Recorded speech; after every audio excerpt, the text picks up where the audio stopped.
আরে কে যেন আমার মিনার চুল চুরি করে নিয়ে গেছে, তাই এখন আমাকে সেটা ফিরিয়ে আনতে হবে। প্রথম সন্দেহ আছে আমার প্রিয় বন্ধু মোটু, কেননা সে কেপ অফ ডিমন্ড হান্টার্সদের অনেক ভালোবাসে। তাই আমি ডিসাইড করলাম তাকে ফলো করব, কিন্তু দেখা যাক সে তো শুধু ওয়ার্কআউট করতেছে। যাই হোক, আমি তাকে আরো কিছু সময় দিলাম, তখন আমি দেখলাম তার কাছে একটা কেপ অফ ডিমন্ড হান্টার্স ব্রাশ আছে। তার মানে মিনার চুল সেই চুরি করেছে।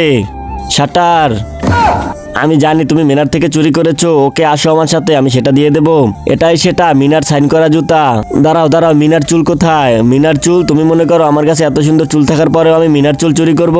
হ্যাঁ, তখন আমার মনে হলো ও নির্দোষ, তাই অবশেষে আমি হাল ছেড়ে দিতে যাচ্ছিলাম। কিন্তু তখনই আমার মনে হচ্ছিল আমি সিকিউরিটি গার্ডকে জিজ্ঞাসা করতে পারি, সে অবশ্যই জানবে মিনার চুল কোথায় আছে।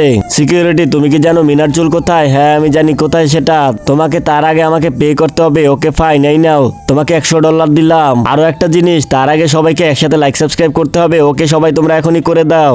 তার আগে মাকে তো আমরা সবাই ভালোবাসি। আজকে দেখি বাবাকে ভালোবেসে কে কে ভিডিওতে লাইক করে চ্যানেলটি সাবস্ক্রাইব করে দেয়। আসলে আমি দেখতে চাই তুমি বাবাকে কতটা ভালোবাসো। আর কমেন্টে অবশ্যই আই লাভ ইউ বাবা লিখে যাবে। ঠিক আছে, তাহলে এই নাও। হ্যাঁ, আরে এই চুলটা তো মিনার না, মানে আমারও একটা বন্ধু আছে মিনা, এটা তারই চুল।